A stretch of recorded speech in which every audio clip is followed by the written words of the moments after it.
안녕하세요. 자, 또 벌써 3월입니다.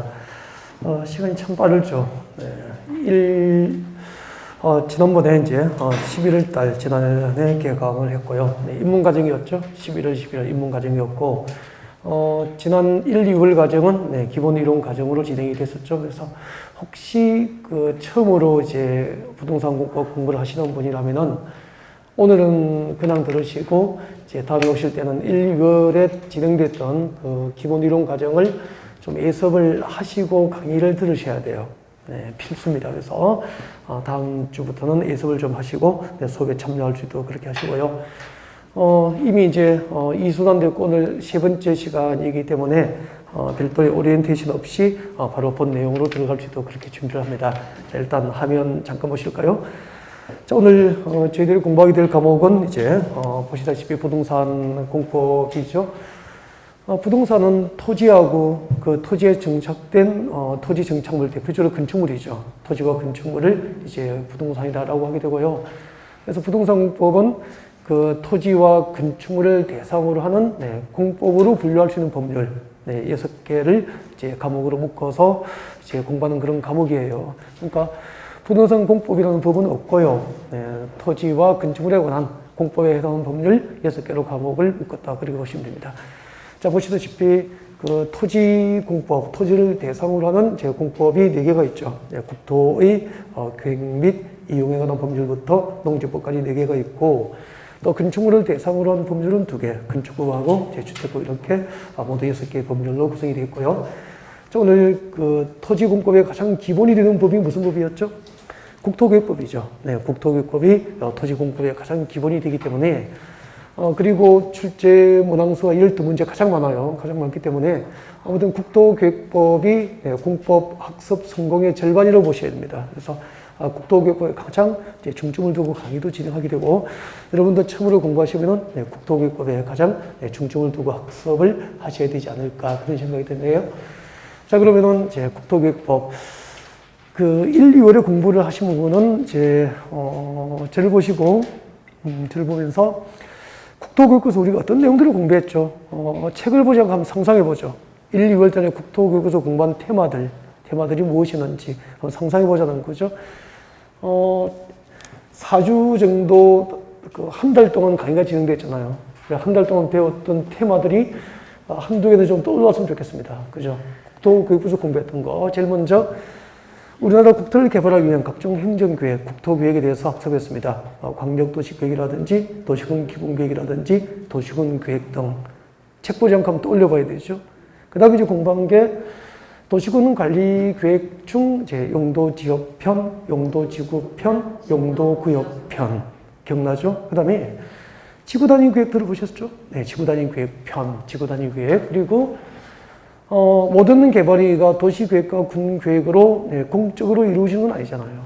그래서 토지 소유자가 도시계획이나 군계획에 의하지 않고 사적인 방법으로 국토를 개발할 수도 있죠.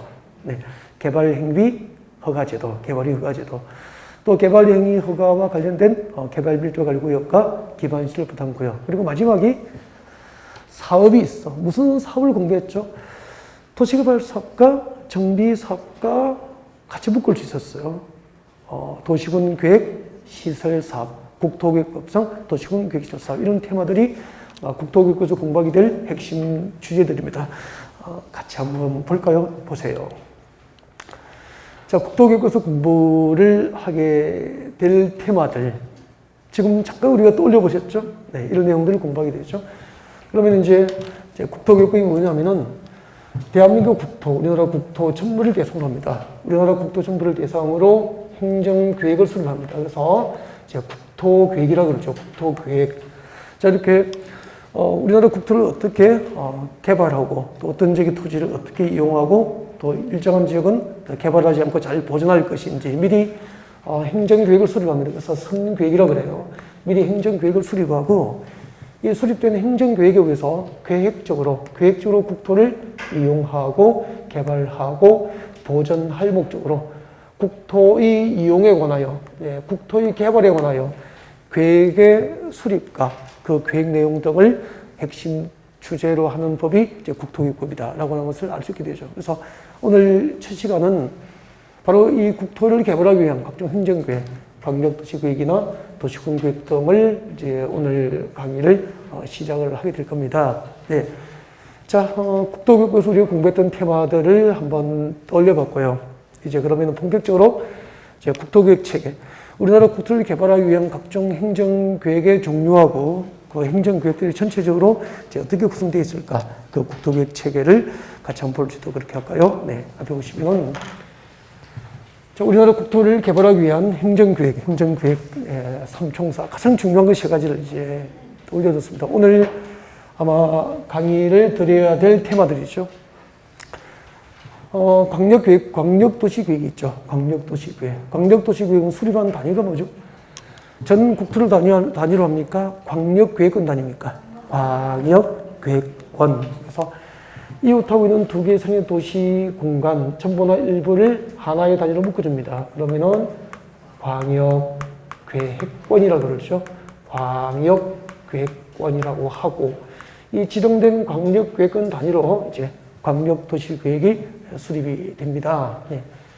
자, 이렇게 광역도시계획이 수립된 지역이라면은 이 광역도시계획에 부합될 수 있도록 그 밑에 하위 행정계획, 이제 도시군계획이 수립되는데, 도시군계획을 수립한 단위, 도시군계획은 한 개의 도시, 그리고 한 개의 군, 도시 또는 군 관할구역 단위로 도시군계획이 수립되는 거죠.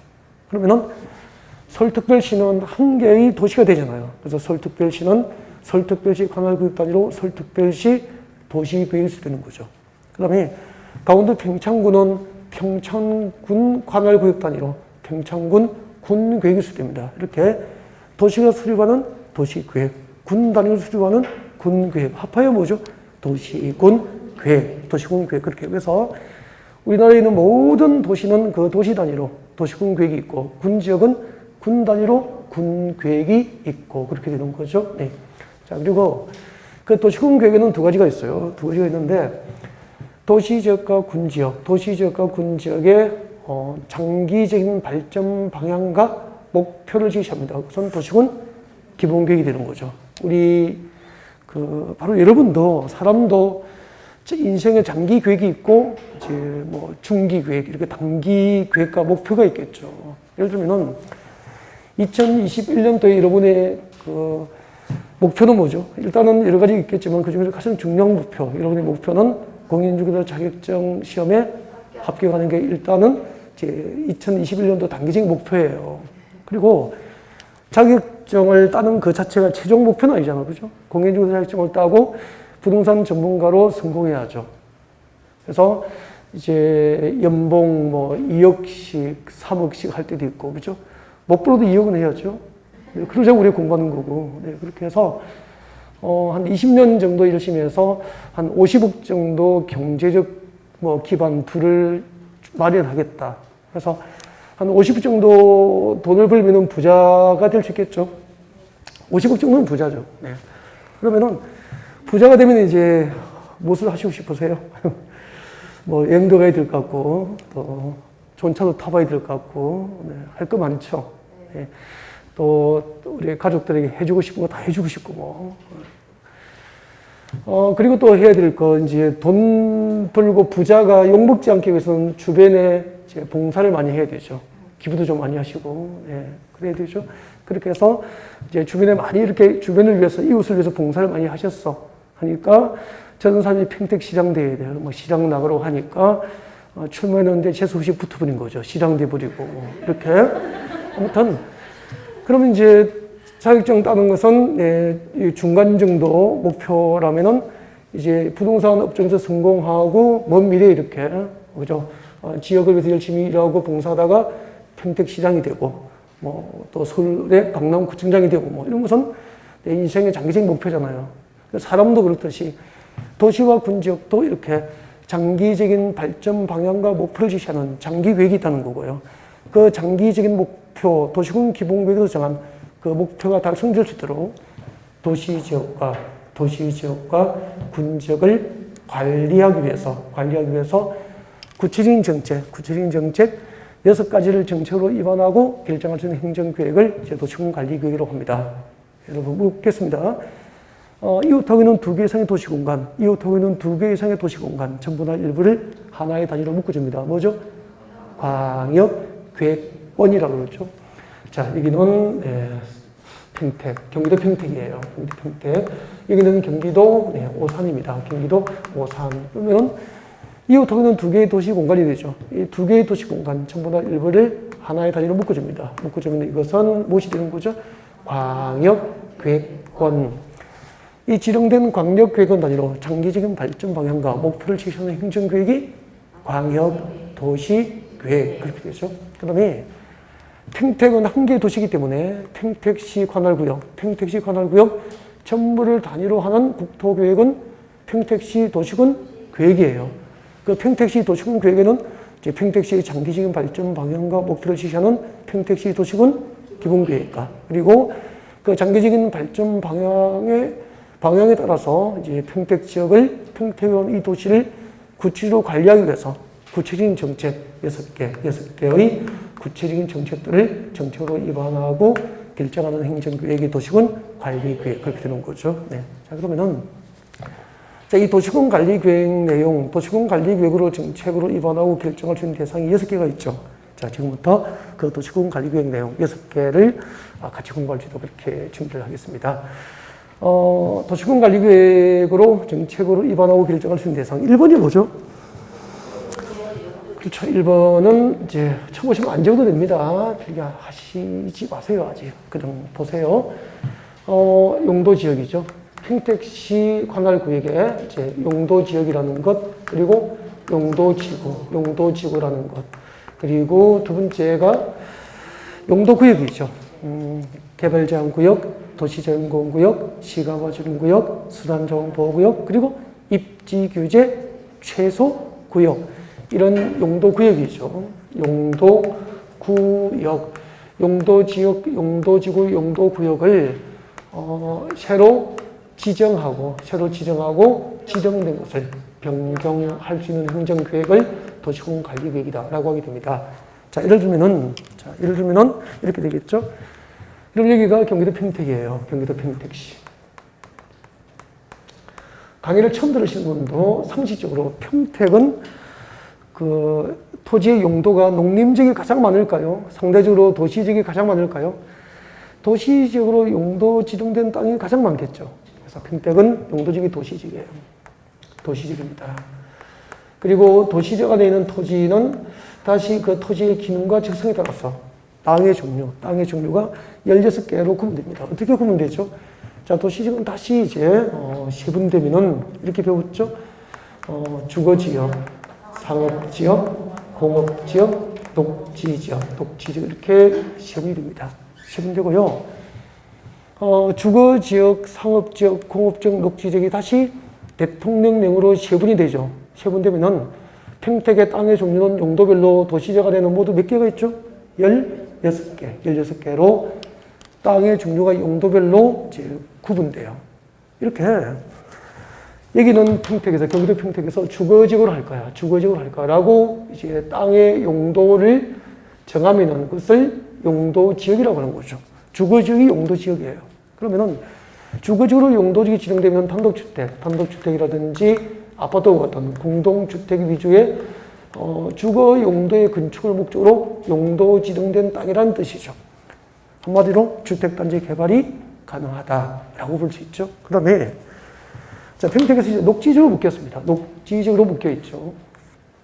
녹지지역으로 지정되면 똑같은 평택에 있는 땅이지만, 개발 목적입니까? 녹지 보존이 목적입니까? 녹지 보존이 목적이기 때문에, 이런 지역은 제 개발 가치는 높습니까? 낮습니까? 낮죠. 그러면 땅값은 녹지지역보다는 주거지역이 비싸죠. 똑같은 경기도 평택 관할구역이 있지만, 그죠? 그래서 이렇게 그 어떤 토지 위에 어떤 용도 지역이 지정되느냐에 따라서 토지의 경제적 가치가 달라지는 것이고, 땅의 경제적 가치가 달라지면 그 땅을 가지고 있는 사람, 그 땅의 소유자의 이제 경제적 등급도 신분도 달라지는 거죠. 상업지역에 서울의 이제 아주 중심지 상업 지역에 땅을 1만 평 가진 사람은 대단한 부자가 되겠죠. 그죠? 몇십억, 몇백억 부자가 될 수도 있는 거잖아요. 그죠? 근데, 강원도 무슨 군 단위의 산악 지역에 10,000평 가지고 있으면은 부자가 아닐 수 있는 거잖아요. 똑같은 10,000평이지만. 이렇게 그 토지의 경제적 가치를 바꿔줄 수 있는 용도 지역, 용도 지구, 용도 구역을 토지 위에다가 새로 지정하고 그리고 지정된 것을 변경할 수 있는 행정계획을 도시군 관리계획이라고 하는 거잖아요. 그래서 누가 도시군 관리계획이 무엇입니까? 라고 물어보면 이렇게 대답하면 100점이죠.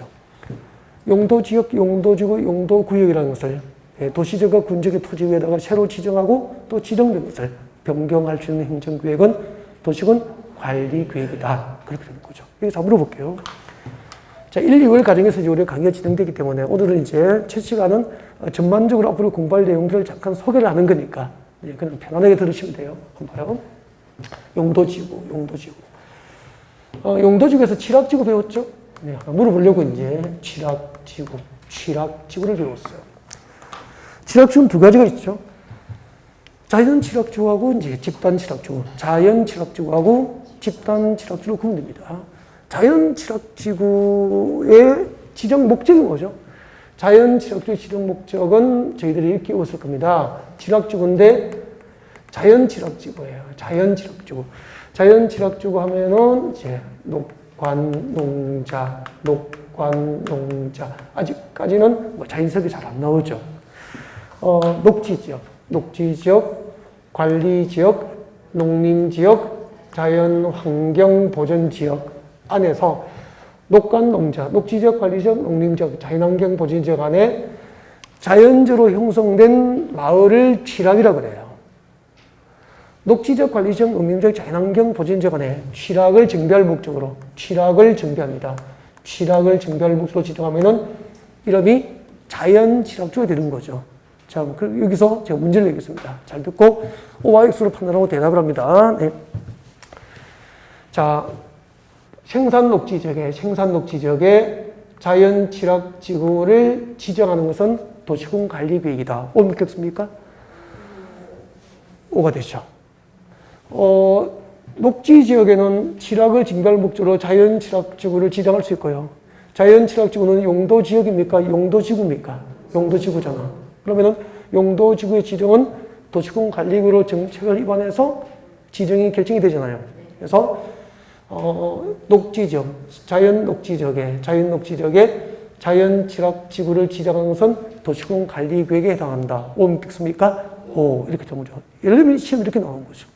그래서 우리가 제가 이걸 다시 하는 이유가 모든 수험생이 용도지역, 용도지구, 용도구역을 지정하고 변경하는 것은 도시군 관리계획이다 라고는 다 외우죠. 원서만 넣으면 다 외워요. 다 외우는데 약간씩 이렇게 응용해서 이제 도시군 관리계획 내용을 출제하면 정답을 다 맞추지는 못하잖아요. 그래서 좀 생각하는 공부를 좀 하자라고 해서 약간 소개를 드리는 거고, 그 다음에 또 봐요. 개발제한구역 해제는 이 법은 국토교육법이죠. 국토교육법상 도시군 관리계획이다. O 믿겠습니까? O죠. 개발제한구역은 용도지역, 용도지구, 용도구역 중에서 어디에 해당됩니까? 용도구역이고, 개발제한구역 해제는 용도구역을 지정하는 겁니까? 지정된 것을 변경하는 겁니까? 변경하는 거잖아. 그러니까 우리가 말하는 그린벨트, 개발제한구역을 새로 지정하거나 지정된 개발제한구역을 해제를 하려면은 도시군 관리계획이라는 행정계획으로 정책을 입안을 해서 결정을 하게 되는 거죠. 그리고 우리 외울 때는 용도구역의 지정과 변경이 도시군 관리계획이다 라고 하지만 이제 출제는 그렇게 출제하지 않고 개발제한구역 해제는 도시군 관리계획이다. 이제 용도구역을 이해하는지 약간씩 응용을 하는 거죠. 그래서 아무튼 도시적 위에 용도지역, 용도지구, 용도구역을 새로 지정하고 지정된 것을 변경할 수 있는 행정계획을 도시군 관리계획이라고 한다. 도시군 관리계획 첫 번째 내용하고 이제 두 번째 내용을 배우신 거예요. 근데 다음 주에는 이렇게 들어가는 거죠. 자, 오늘 전체를 소개하고요. 다음 주에는 용도지역편, 도시공간관리계획 중에서 용도지역편 들어가요. 그럼 이제 여러분 머릿속에 있는 생각들을 제가 끌어내 보겠습니다. 용도지역에서 우리가 무엇을 공부했죠? 용도지역의 용도지역이 무엇인지, 용도지역이 무엇인지 머릿속에 막 떠오르죠, 지금. 그 다음에 용도지역의 종류를 배웠죠, 종류. 용도지역의 종류는 일단은 우리나라 국토정보를 대상으로 도시지역, 관리지역, 농림지역, 자연환경보전지역이 있죠. 그 중에서 대통령령으로 세분되는 게 두 개가 있어. 뭐죠? 도시지역, 관리지역, 농림지역, 자연환경보전지역 중에서 대통령령으로 세분 가능한 게 도시지역과 관리지역이죠. 그죠? 도시지역은 아까 주, 상, 공, 녹으로 세분되잖아. 주상, 공, 녹이 다시 세분되면 16개로 도시지역은 세분이 가능하죠. 그 다음에 관리지역은 보전관리, 생산관리, 계획관리지역으로 세분되잖아요. 그래서 도시적, 관리적, 농림적, 자연환경 보전지역 가운데서 대통령령으로 세분되는 것은 도시지역과 관리지역이죠. 농림지역이 뭐 1종 농림지역, 2종 농림지역 이런 거 없죠. 그래서 농림지역하고 자연환경 보전지역에 세분이 있어 없어? 없죠. 1, 2월에 강의했던 것을 우리가 공부했던 것을 잠시 생각을 좀 이끌어 보려고요. 네. 그 다음에 세 번째 도시공간관리계획이란 용도지역의 종류. 그 다음에 뭘 공부했죠? 용도지역 편서. 용도지역이 지정되면 전부 일정한 목적으로 지정되죠. 네, 용도지역의 종류가 21개고 21개의 용도지역별 지정 목적을 배웠다고. 자, 여기서 하나 물어볼게요. 단독주택 중심의 양호한 주거환경 보호를 목적으로 하면은 뭐죠? 제1종 전용 주거지역이죠. 단독주택 중심의 양호한 주거환경 보호를 목적으로 하면 1종 전용 주거지역이죠. 공해성 공업을 수용합니다. 그러니까 공해를 배출하는 공장만 한 곳이 모으려고 만든 용도지역이 뭐죠? 전용공업지역이죠. 전용공업지역. 참고로 이 정도는 이제 대답이 나올 때가 된 것 같기도 하고. 자, 그 다음에 이제 뭘 배웠냐면 용도지역에서 행위제한을 배웠죠. 행위제한. 목차를 떠오르는 게 중요하다. 행위제한. 행위제한이 뭐죠? 어떤 용도들이 지정되면 여기 제1종 전용주거지를 지정했어요. 제1종 전용주거지역이야. 1종 전용주거지역의 지정 목적은 단독주택 중심의 양호한 주거환경 보호가 목적이잖아요. 그럼 여기는 아파트 지으면 돼, 안 돼? 안 되죠. 공장 지으면 돼, 안 돼? 안 되죠. 이렇게 어떤 용도지역의 토지 소유자, 어떤 용도지역이 지정되면 해당 용도지역별 토지 소유자로 하여금 그 용도에 맞지 않은 개발행위, 일종 전용주거지역에서 공장을 건축하는 개발행위, 일종 전용주거지역에 아파트를 짓는 개발행위를 법으로 제한합니다. 이를 용도지역 안의 행위제한은 가장 대표적인 행위제한이 뭐죠? 건축제한이죠. 용도에 맞지 않은 건축을 제한하게 되는 거죠. 그래서 내 고객이 어떤 용도의 땅 사면은 어떤 건축을 건축할 수 있는지, 어떤 건축의 건축이 제한되는지를 컨설팅할 수 없다면은 땅 팔 수 없는 거죠. 이거 행위제한을 배웠죠. 그 다음에 용도지역 안의 금폐율, 용도지역 안의 용적률, 이걸 배운 거죠. 이렇게 목차를 떠올린다는 것은, 최소한 목차를 떠올린다는 것은 금폐율과 용적률이 용도지역 소속인지, 용도지구 소속인지, 용도구역 소속인지 안다는 것은 목차를 나열할 수 있는 것은 체계를 잡고 있다는 거예요. 그냥 단순히 암기 카드로 외우지는 않았다는 거잖아요. 그 다음에 세 번째입니다. 도시공간관리계획 3번이 뭐죠? 기반시설. 진짜 중요하잖아요. 기반시설 설치, 정비, 개량을 결정하는 행정계획이에요. 도시공간관리계획은 기반시설 설치, 정비, 개량을 결정하는 행정계획이다. 기반시설은 이제 도로, 지하철, 공항시설, 항만시설, 종합운동장 등 이제 도시민의 생활의 기반이 되는 시설입니다. 그러면은 도시지가 군지역에다가 도로 만들고 지하철 건설하고 이런 그 도시군 기반 시설, 이런 기반 시설을 도로나 지하철 등 기반 시설을 도시지가 군지역에 설치하려면은 도시군 관리계획으로 정책을 입안을 해서 도시군 관리계획으로 정책을 입안해서 설치를 결정을 합니다. 이렇게 도로 건설하겠습니다. 지하철을 건설하겠습니다라고 도시군 관리계획으로 정책을 입안했고 그 입안한 것이 정책으로 결정이 되면은 비밀입니까? 결정을 공식적으로 알립니까? 도시군 관리계획 결정을 공적인 방법으로 시민에게, 국민들에게 알려주게 되죠. 그 알리는 방법이 고시입니까? 공고입니까? 고시, 결정고시라고 그러죠. 그래서 항상 이렇게 기억하십시오. 도시군 관리계획은 도시군 관리계획으로 어떤 것을 정책으로 입안하고 정책으로 결정이 되면은 결정은 고시합니다. 고시해서 결정을 공식적으로 국민에게 알리게 되는 거죠. 이를 결정고시라고 그러죠. 결정고시. 따라합니다. 결정고시. 도시군 관리계획은 결정되면은 고시합니다. 고시하는데 어디에 고시한다고 그랬죠? 어디에 고시하느냐면은 중앙정부, 국토교통부는 중앙정부 맞죠? 중앙정부는 국토교통부에서는 관보를 발행합니까? 공보입니까? 관보. 그래서 중앙정부가 발행하는 관보에 게재하는 방법으로 고시를 합니다.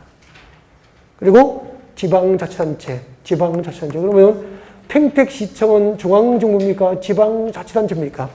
지방자치단체. 평택시에서 도시군 관리계획 결정을 하면은 교재만 지지 마세요. 지금 교재는 어디 있는지 찾지를 못할걸. 교재만 지지 말고. 평택시는 지방자치단체니까 지방자치단체는 그 정책이 결정되면 어디에 고시한다고 그랬죠? 공보. 평택시는 지방자치단체니까 평택시는 시에서 평택시 관보를 발행합니까? 평택시 시공보를 발행합니까? 시공보를 발행하는 거야. 서울대학교는 서울대학신문, 서울대학보를 발행합니다. 고대는 고대학보가 있고 연대는 연대학보가 있고 평택시에는 시관보입니까? 시공보가 있습니까? 시공보. 국토교통부는 국토교통부 관보 발행 그렇게 되는 거예요. 여기다가 게재하는 거죠. 자, 이렇게 도시군 관리계획이 결정되면 중앙정부는 관보에 게재하는 방법으로 자치단체는 공보에 게재하는 방법으로 결정을 고시합니다. 그때부터 도시군 관리계획으로 결정되면은 그때부터 도로 지하철의 법상 명칭이 바뀌잖아요. 기반시설에서 무엇으로 바뀐다고 그랬죠? 그때부터 도시군 계획시설, 도시군 계획시설로 바뀌게 되죠. 진짜 중요하죠. 매번 강조하죠. 그러면은 도시군 관리계획으로 결정하기 전, 도시군 관리계획으로 결정 고시 전 도로 등에 대한 법상 명칭이 뭐죠? 기반시설. 도시군 관리계획으로 결정 고시된 이후부터 도로 등에 대한 법상 명칭은 뭐로 바뀌죠? 도시군 계획시설이 되는 거죠. 그러면은 평택에 건설된 지하철, 항만시설, 공원, 녹지, 상하수도, 학교 이런 것은 전부 평택시 도시군 계획시설이 되는 거죠. 그리고 그 도시군 계획시설을 새로 설치하고 정비하고 개량하는 사업을 무슨 사업이라고 합니까? 도시군 계획시설 사업이라고 하는 거죠. 도시군 계획시설 사업이 돼요. 그때 물어보겠습니다. 도시개발 사업이 결정되면 도시개발 사업의 방법과 절차, 도시개발 사업 시행 등을 규정하고 있는 법이 뭐죠? 도시개발법이죠. 그 다음에 재개발, 재건축, 주거환경 사업, 정비 사업이 결정되면 정비 사업의 방법과 시행자 등을 규정하고 있는 법은 도시 및 주거환경 정비법이에요. 도시군 계획시설 사업의 방법과 사업 시행자, 도시군 계획시설 사업을 위한 토지 수용 등을 규정하고 있는 법이 무슨 법이죠? 지금 우리가 공부하는 국토계획법이잖아. 그래서 도시군 계획시설 사업의 시행자, 사업 시행 방법, 사업의 절차 등은 제2법 국토교육법 시간에 도시군 계획시설 사업을 공부하게 돼요. 그래서 아무튼 도시군 관리계획이라는 행정계획에 의해서 도로 만들고 지하철 건설하고 학교를 짓는 도시군 계획시설 사업이 결정이 되는 거예요. 그러면은 평택의 동서를 연결하는 경전철을 건설하려면은 이 경전철은 용도지역입니까? 기반시설입니까? 기반시설. 이 기반시설 설치는 평택시 도시군관리구로 정책을 위반하여 결정고시합니다. 그때부터 이 경전철은 평택시 도시군계획시설이고 그 도시군계획시설, 경전철 건설하는 사업이 이 도시의 도시군계획시설 사업이 되는 거죠. 그럼 봐요. 이 도시군계획시설 사업은 도시군계획 중에서 도시군관리계획으로 정책을 위반해서 사업이 결정되는 거예요. 그리고 도시군관리계획은 도시군계획이죠. 그래서 도시계획과 군계획으로 정책을 위반해서 결정한 사업이기 때문에 이것을 국토계획법상 도시군계획 사업이라고 부르는 거죠. 따라합니다. 도시군계획 사업. 국토계획법상 도시군계획 사업에는 첫 번째 무슨 사업이 있죠? 도시군계획 시설 사업이 있죠. 도시군계획 시설 사업이 있죠. 이것을 묻는 문제가 3년 전에 나왔잖아요. 다음 중 국토계획법상 도시군계획 사업을 모두 도시군계획 사업에 해당하는 것을 모두 고른 것은 첫 번째 도시군계획 시설 사업이다 이 말이에요. 이 시험 문제예요. 집중하셔야 됩니다. 책장 만지지 마세요. 그래서 다음 주에 오실 때 미리 그 공법책을 많이 만져보고 와. 미리 책장도 막 넘겨보고 이렇게 만져보고 오세요. 네. 수업 시간은 집중하시고 혼자 그냥 교재 좀 봐주시고 네 번째 도시군관리계획은 무엇을 결정합니까? 여러분 여기만 잘했어. 용도지역, 용도지구, 용도구역을 지정하고 변경 행정구역이 도시군관리계획 여기만 잘했고 지금 3번부터는 점수가 50점밖에 못 드리겠어. 자, 그 다음에 도시군관리계획은 네 번째가 도시개발 사업을 결정합니다. 도시개발 사업을 결정해요. 그리고 무슨 사업이죠? 정비 사업을 결정합니다. 정비 사업을 결정하는데 그럼 봐요. 도시군계획시설 사업과 도시개발 사업과 정비 사업이 몇 개죠? 3개. 이 세 가지 사업의 공통점은 전부 국토계획법상 도시군계획 중 도시군관리계획으로 정책을 위반해서 사업을 결정합니다. 그래서 이거 세 개를 이번 국토계획법상 도시군계획 사업이라고 하는 거죠. 이게 2019년도 시험 문제잖아요. 다음 중 국토계획법상 도시군계획 사업에 해당하는 사업을 모두 고른 것은 첫 번째 도시군계획시설 사업과 도시개발 사업과 정비 사업이 있다는 거죠. 그러면은 도시개발 사업은 종류가 몇 가지가 있죠? 생각하세요. 도시개발법상 도시개발 사업에는 몇 가지 사업이 있죠? 도시개발 사업뿐이에요. 아무리 생각해도 떠오르는 게 없었죠. 도시개발 사업뿐이죠. 그리고 정비 사업은 몇 개가 있죠? 3개. 이야, 감사합니다. 네, 정비 사업 3개가 어떻게 되죠? 주거환경 개선 사업과 재개발 사업과 재건축 사업. 문제 나갑니다. 국토계획법상, 도시 및 주거환경 정비법상, 주거환경 개선 사업은 국토계획법상 도시군계획 사업이다. 5 믿겠습니까? 5죠. 그 도시 및 주거환경 정비법상 주거환경 개선 사업이나 재개발 사업과 재건축 사업은 정비 사업이고, 정비 사업은 이 법상 도시군계획 사업이니까 도시 및 주거환경 정비법상 주거환경 개선 사업은 도시군계획 사업이다. 5죠? 난이도가 상당히 높아진 거예요. 그래서 이거 못 외우시는 분 아무도 없어요. 다 외우거든요. 외웠다고 답하는 건 아니잖아요. 진짜 아셔야 돼요. 좀 차분히 좀 생각하는 시간, 집중하는 시간을 가졌으면 좋겠다라고 해서 지금 교재를 만지지 못하게 한 거죠. 자, 그럼 이제 3가지 사업이 있는데 그때 봐요. 이 도시군계획시설 사업의 시행자, 사업 절차, 사업 방법을 규정한 법이 이 법이에요. 이 법이 무슨 법이죠? 지금 우리가 공부하는 국토의 계획 및 이용에 관한 법률. 그래서 국토계획법상 도시군계획 사업 중 도시군계획시설 사업에 관한 법은 국토계획법이다 이 말이에요. 근데 도시군관리구로 도시개발 사업을 결정하지만 그 도시개발 사업의 시행자, 도시개발 사업 방식, 수용 방식, 환지 방식, 혼용 방식, 그리고 도시개발 사업의 절차 등을 이 법, 국토교육부로 규정하면은 법이 너무 방대해지니까 별도로 법률을 하나 만들어서 정한 거예요. 그 법이 우리가 다음 달에 공부하게 될 무슨 법이죠? 도시개발법이에요. 도시개발법이 되는 거죠. 그러면은 우리 국토교육법상 도시개발 사업을 이제 도시군 관리계획으로 사업을 결정만 하지만 그 도시개발 사업에 관한 구체적인 제도는 이 법에서 배웁니까? 도시개발법에서 공부합니까? 도시개발법에서 공부하는 거죠. 그래서 도시개발법은 국토교육법상 도시군 계획 사업 중 도시개발 사업에 관한 법이라 그런 이야기죠. 그럼 도시개발법은 국토교육법의 상위 법입니까? 하위 법률입니까? 하위 법이 되는 거죠. 하위법. 도시개발법은 이제 5주차 4월 첫 번째 주에 학습하게 돼요. 다음에 정비사업이죠.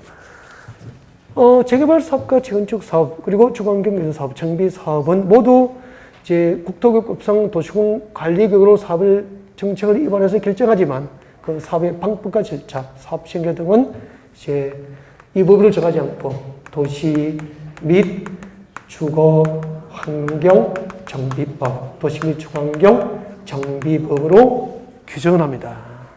그러면은 국토교육법상 도시군 계획 사업에는 모두 몇 개가 있죠? 세 가지 사업. 도시군 계획시설 사업과 도시개발 사업과 정비 사업이 있는데 그 사업에 관한 법은 모두 같습니까? 다 다릅니까? 국토교육법, 도시개발법, 도시 및 주거환경 정비법 모두 다르다는 거죠. 그 다음에 이제 도시군 관리계획 5번이 뭐죠? 도시군 관리계획 5번이 이제 지구 단위 계획이죠. 지구 단위 계획과 지구 단위 계획 구역이에요. 그래서 도시군 관리계획이 무엇입니까? 라고 하면 다섯 번째, 지구 단위 계획의 수립과 변경, 그리고 지구 단위 계획 구역의 지정과 변경을 이제 정책으로 위반하고 결정할 수 있는 행정계획이 되는 거죠. 여러분, 지구 단위 계획의 수립과 변경은 도시군 관리 계획이다. 오 묻겠습니까? 오. 다시 할게요. 개발 제한 구역에서 해제되는 구역, 개발 제한 구역에서 해제되는 구역에 대한 지구 단위 계획 구역의 지정은 도시군 관리 계획이다. 오, X석? 오. 시험 문제가 그렇게 나와요. 다시 할게요. 서울특별시 관할구역에서 하천을 정비하는 것은 도시군 관리 계획이다. 오 묻겠습니까? 하천을 정비하는 것은 도시군 관리 계획이다. 오죠. 너무 잘하신 거예요. 하천이 뭐죠? 기반시설이에요. 그러면은 청계천 복원 사업은 법적으로 보면 하천을 정비한 거잖아요. 맞죠? 기반시설 설치 정비, 기반시설 정비에 해당하는 거예요. 그러니까 여러분 암기할 때는 기반시설 설치 정비 계량은 도시군 관리계획을 외우지만 시험은 하천을 정비하는 것은 도시지구가 군적에서 하천 정비는 도시군 관리계획 이렇게 나오니까 이해 못하고 있으면 완전 암기상과 다르잖아요. 이런 곳에서 정답을 찾기 힘들어지는 거예요. 무너지는 거죠. 그래서 좀 차분히 생각해라. 상상해라. 그런 얘기를 많이 하죠. 저와 같이 공부하면은 이제 공법에 관한 그 가장 큰 장점이 그 원리나 이해 위주로 많이 설명을 많이 하죠.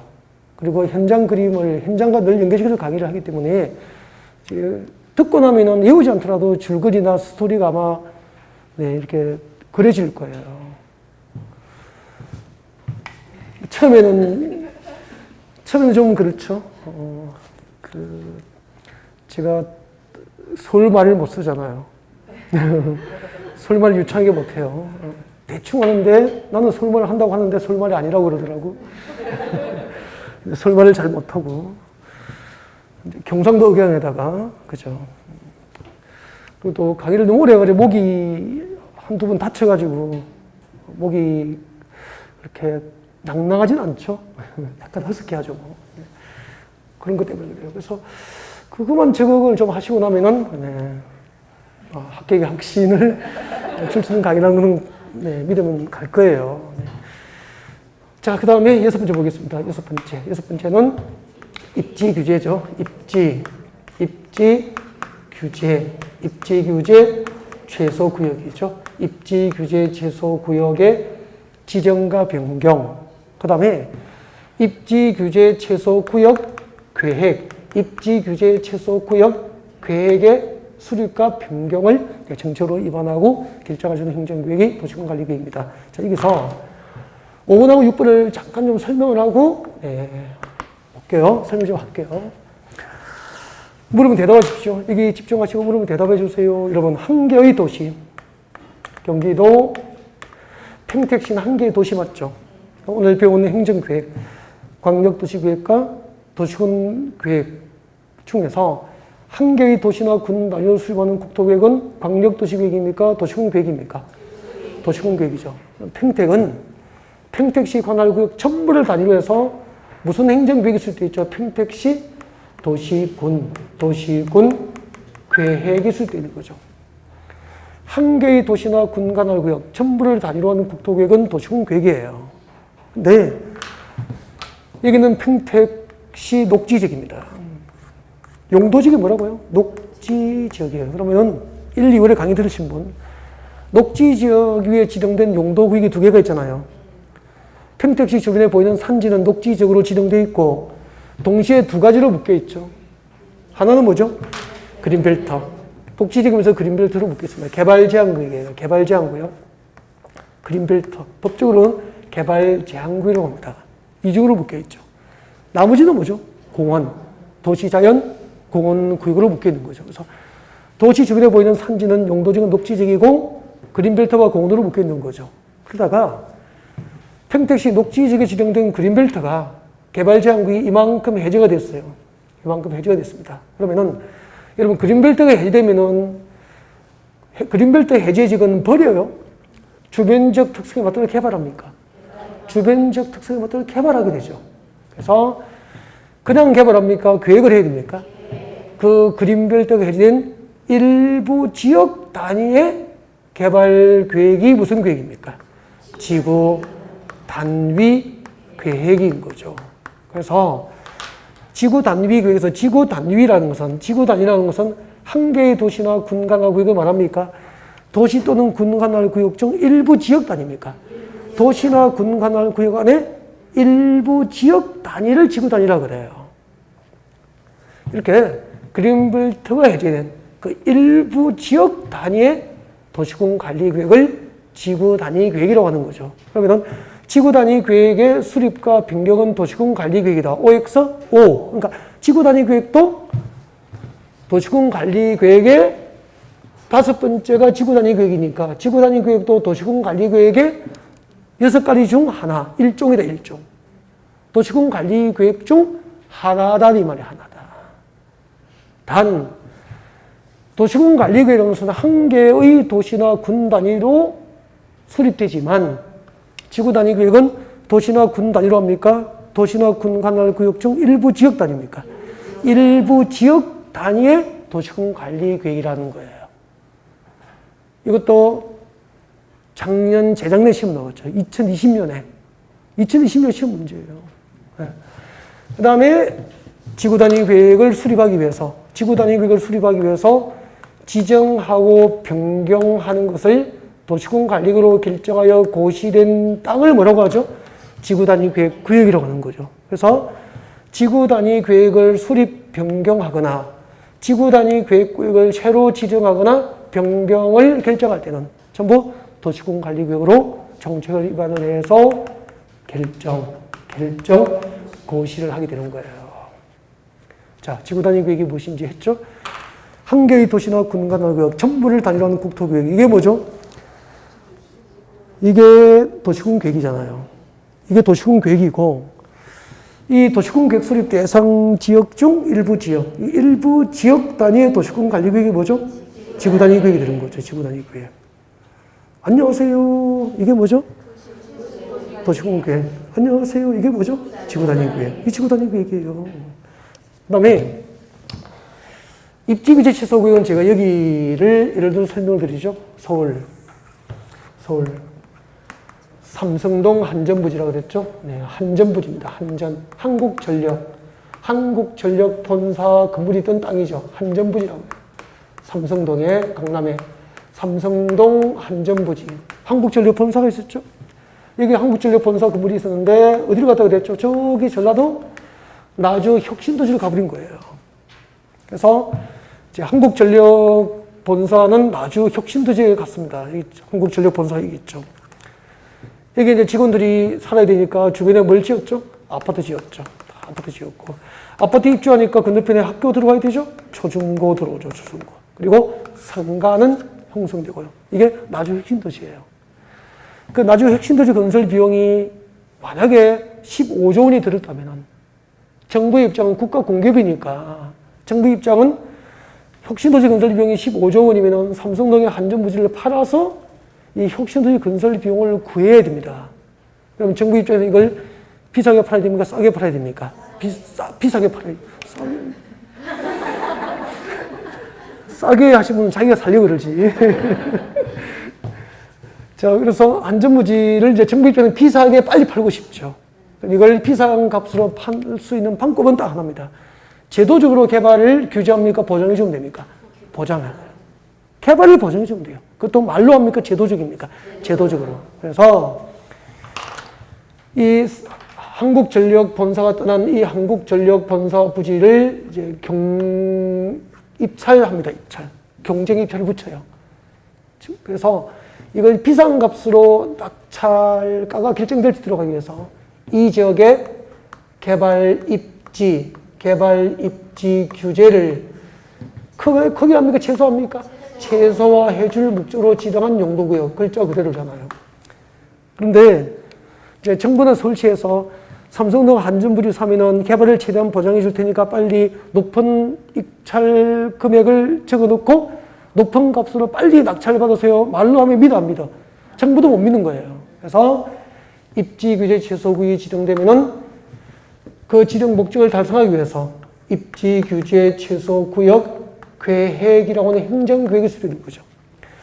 지구 단위 계획구역이 지정되면은 그 지구 단위 계획구역을 단위로 수립하는 행정계획은 지구 단위 계획이고 입지 규제 최소구역을 단위로 수립하는 행정계획이 입지 규제 최소구역 계획이에요. 이 입지 규제 최소구역 계획에 의해서 다음 규제를 행정계획으로 풀어주는 거죠. 입지 규제 최소구역의 땅을 낙찰받으면은 저기에 건축하는 건축물의 용도, 건축법상 건축물의 용도별 종류가 우리 건축법은 지난주에 배웠죠? 건축법상 건축물의 용도별 종류가 29개인데 29개 용도 가운데서 사업성 있는 용도는 전부 허용이 됩니다. 그러면은 건축할 수 있는 용도를 늘려줍니까? 줄입니까? 늘려주죠. 건축하는 건축물의 종류를 늘려주는 거죠. 용도, 종류, 소규모 건축입니까? 대규모 건축입니까? 대규모 건축. 건축 면적을 최대해주기 위해서 건폐율 완화해줍니다. 높게 건축할 수 있도록 용적률을 완화해줍니다.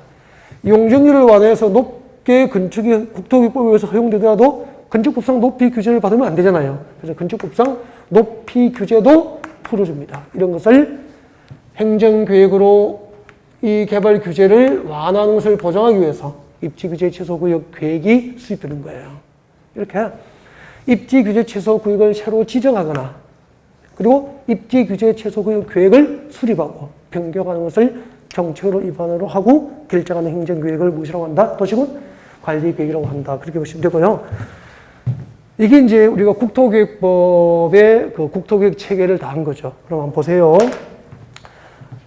최고 상위계획이 광역도시계획이고 그 밑에 도시군 기본계획이 장기계획이고 그 장기적인 목표가 달성될 수 있도록 방금 1번부터 6번까지 6가지 구체적인 정책들을 정책으로 입안하고 결정할 수 있는 행정계획이 도시군관리계획이고 도시군관리계획 안에는 지구단위 계획과 입지규제 최소구역 계획이 들어있는 거죠. 그러면은 행정계획 5개를 지금 보신 거죠. 네. 이 5개의 관계는 수평적인 관계입니까? 상하수직적 관계입니까? 상하수직적 관계. 상위 계획과 하위 행정계획의 관계예요. 그러면은 당연히 시험에 이렇게 나온단 말이에요. 상위 계획과 하위 계획이 상호 충돌하면은 하위 계획이 우선합니까? 법적으로 상위 계획이 우선합니까? 상위 계획이 우선하죠. 기출 문제 소개합니다.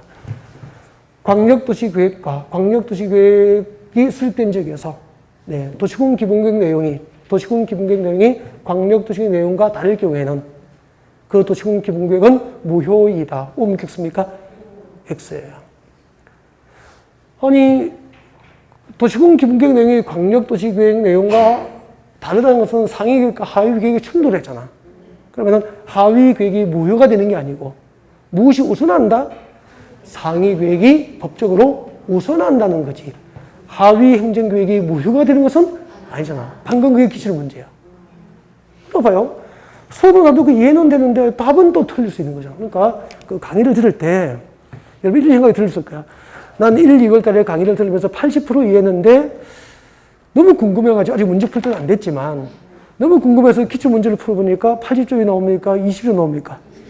거기서 시작하는 거예요. 이게 정상이라는 거죠. 정상. 그러니까 아니 80% 내용을 이해했다고 점수가 80점 나오는 건 아니에요.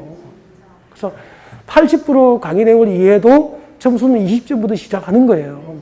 재수없으면 18점부터 시작할 수도 있다. 이게 정상이에요. 그렇게 해서 여러분의 모의고사 점수는 3월달에는 20점 내외예요, 다. 아니면은 30점. 근데 그날 찍었는데 다 맞으면 재수없으면 40점 넘을 수도 있고요. 그리고 50점이 넘으면은 50점이 있으면 과거를 묻지 않을 수가 없어. 그죠? 50점이 넘으려면 과거가 좀 있어야 되는 거죠. 그래서 재수생이다 이 말이죠. 작년에 공부한 경험이 있어야 되는 거죠. 그렇지 않으면 3월달 모의고사 50점 넘을 수 없죠. 그래서 혹시 3월달에 모의고사 보시고 20점대라고 실망하실 필요는 없고요. 다 그렇게 시작하다가 여러분의 모의고사 점수가 언제부터 의미가 있죠? 7, 8회 문제풀이가 끝나고 8월 말 모의고사 점수에서 여러분의 점수가 공법 점수가 40점을 넘어서면은 이 과목 때문에 떨어질 일은 없을 거예요. 그러니까 점수에 연연할 필요는 없죠. 아직까지는. 그죠? 그래서 많이 틀려보면은 금방 더 틀려보니까 정확하게 알 수 있는 기회가 되잖아요. 그래서 모의고사를 많이 처음에는 틀려보고 정확하게 알 수 있는 기회가 되고 그렇게 쌓여간 그 튼실한 실력은 실수 없이 그런 수험 준비를 도와주게 될 겁니다.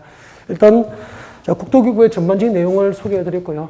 잠시 휴식하고 이제 광역계획군 지정, 광역도시계획, 도시군 기본계획 순서로 강의를 준비하겠습니다.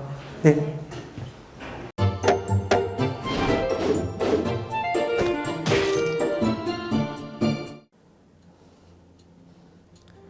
안녕하세요. 부동산 공법을 강의하는 고상철입니다. 자, 제가 이번 시간에 말씀드릴 건 뭐냐면 공인중개사를 여러분이 공부하시다 보면은 여러 가지 자료들, 뭐 OX 문제라든지 어떤 요약된, 집약된 자료, 뭐 PPT 자료 이런 것들이 많은데 그 일일이 출력하다 보면 여러분들이 보관하고 하는데 불편함이 있어서 그런 것들을 좀 약간 또 해소도 하기 위해서 또 다른 사람들하고 커뮤니티도 뭐 할 수 있기 때문에 저희는 네이버 밴드라는 어플을 좀 활용할 건데요. 그 네이버 밴드에다가 자료를 올려놓은 거를 내가 다운을 받고 내가 보는 방법에 대해서 알려드릴 테니까 이 부분에 대해서 제가 시작하는 거 똑같이 따라 하시면 설치부터 사용 방법까지 말씀드릴 테니까 그대로 따라오시면 됩니다. 자, 1단계 네이버 밴드 어플을 다운받습니다. 자, 그럼 네이버 밴드 다운을 어떻게 받냐? 자, 플레이스토어 우리 안드로이드 버전으로 갈게요. 그래서 플레이스토어를 누르시면 화면이 바뀌면서 지금은 이제 컴퓨터 화면을 제가 이제 좀 크게 보이게끔 해놓은 거라서 여러분 핸드폰에는 아마 맨 위에 여기 검색창이라는 게 있을 건데 여기다가 제목을 넣는 거예요. 제목을 뭐라고 쓰냐면 네이버 밴드 아니면 밴드 이렇게 쳐도 돼요. 밴드 치면 제일 상단에 나오죠. 그래서 이제 네이버 요 밴드가 요 초록 색깔 바탕에 B자예요. 밴드. 그래서 이제 여러분은 설치 누르시면 됩니다. 자, 2단계 그럼 네이버 밴드를 일단 들어가셔야 돼요. 들어가서 검색하기 전에 밴드 어플을 누르면 위측 상단에 이 돋보기 모양이 있을 거예요. 이 돋보기 모양을 누르기 전에 우리가 이제 검색을 해야 되잖아요. 누르시면 검색 컨트롤 가요. 여기다가 우리 공수모라고 치면 돼요. 공수모 치고 엔터 치면 이제 그동안 이제 우리 공수모 관련된 게 나올 건데 제일 상단에 있을 겁니다. 그래서 여기 네이버 33개가 밴드가 나왔는데 그 중에 여기가 1등이죠. 자, 그럼 이제 3단계 해당 공수모 밴드로 들어갔습니다. 그럼 들어가시게 되면 가장 첫 화면에 공인중개사 수험생 모임이거든요. 원래 그 수험생들만 위한 모임이기 때문에 시험 정보하고요. 어떤 자료들이 있어요. 뭐 OX 문제, 뭐 오지선다 문제, 그리고 이제 요약된 자료들 그런 거 공부할 수 있는 활용하는 어떤 밴드고요. 이 강의와 관련된 어떤 특강이 있다거나 할 때 공지사항 같은 거, 그리고 지속적으로 교수님들께서 자료를 올려드릴 거기 때문에 요 관련된 자료 관련된 거 어떤 거 있는지 잠깐만 한번 보겠습니다.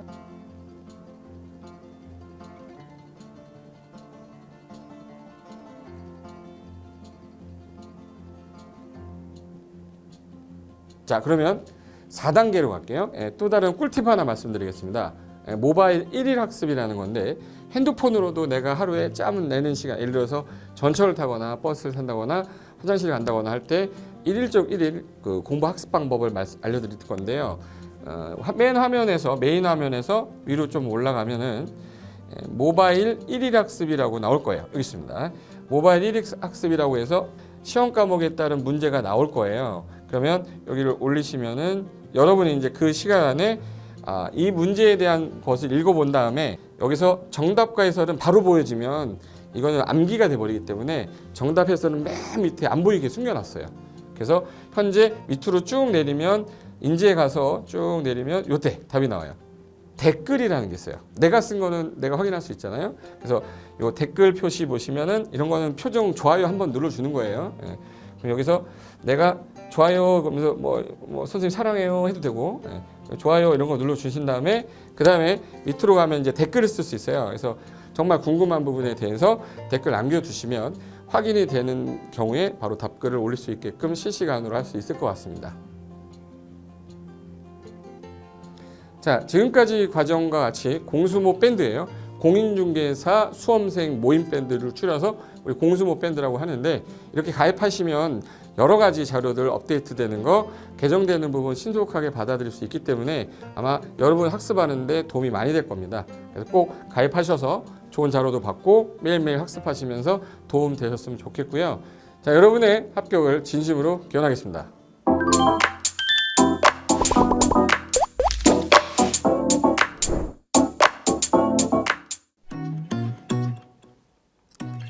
자, 안녕하십니까. 자, 이번에는 부동산 실무, 일반인들이 어떤 도움을 받기 위한 관련된 밴드에 대해서 소개를 시켜드릴 건데요.